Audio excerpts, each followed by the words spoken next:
Hi, welcome back with Emmanuel Ezekiel to another financial episode of Raise Your Financial IQ.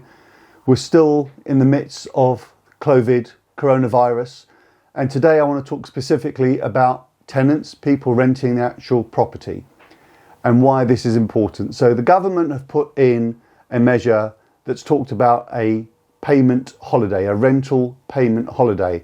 And what does that actually mean? So I want to cover it from a few different aspects. So the payment holiday is designed to help those people that have no income coming in at all after taking avail of all the benefits the government have put in place. So if you have no income coming in at all, the government has decided to put in place a payment holiday, a rental payment holiday to help you with your rental period over the next 3 months. They've also put in place that a landlord cannot take any legal proceedings to evict you during those 3 months. However, I want to explain it to you in a bit more detail what this actually means to you as a renter.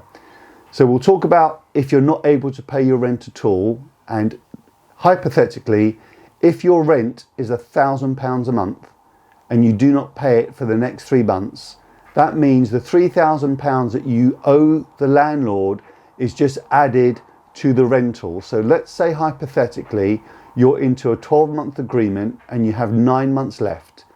You take a 3-month rental payment holiday of £3,000. That means the £3,000 gets added to the remaining 6 months left on your contract. That's divided by 3,000 is divided by 6, which means your rental income that was £1,000 a month will be increased by the £500 a month. So for the remaining 6 months, to make up the shortfall of the payment holiday, you have to pay £1,500 a month.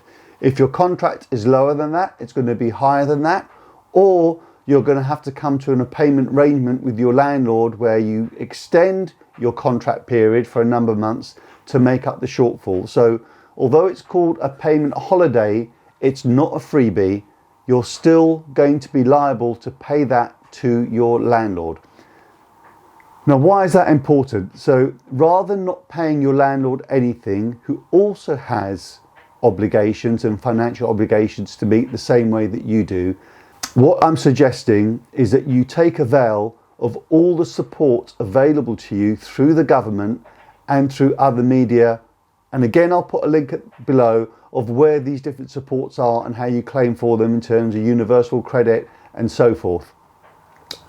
So if you're employed, and I covered this in one of my previous videos, you can go back to your employer and ask to be a furlonged worker, which means you'll get 80% of the salary that you would have done over the 3-month period rather than actually be made redundant or let go.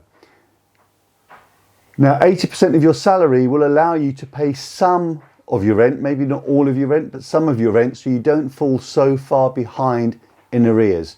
Again, for people that are renting, if you put some comments below of different areas that you want help with and how to make savings and where to economize, very happy myself or my team to help you do that, to work out the best way to manage your finances over the next 1 to 6 months. Really, this is where the most impact is going to be for each and every one of us, for you as a renter, for also for your landlord.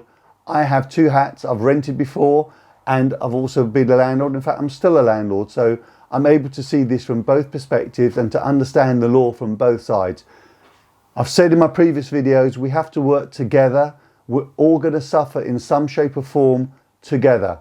I want to be able to make us as a nation stronger and working together, where after COVID virus, we're going to be a different place as a nation. It's going to take us time to rebuild the things that we've actually lost, whether it be finances, whether it be homes, whether it be property, whether it be businesses, and obviously whether we might have lost family, close ones or loved ones.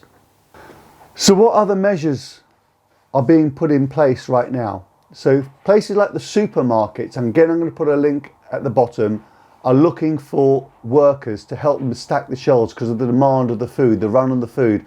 Most of the supermarkets are looking for people to be working all around the clock to make sure that we have supplies on our shelves on a regular, consistent basis, and they're going to be paying £10 an hour or so.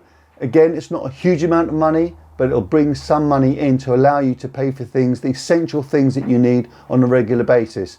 Every time I see something that allows you to earn some money, either for working or through an internet link, I will share it on my post. Again, as a tenant or as a landlord, if there's information that you want, please put comments up below, and myself and my team will do our very best to answer this as best as we can.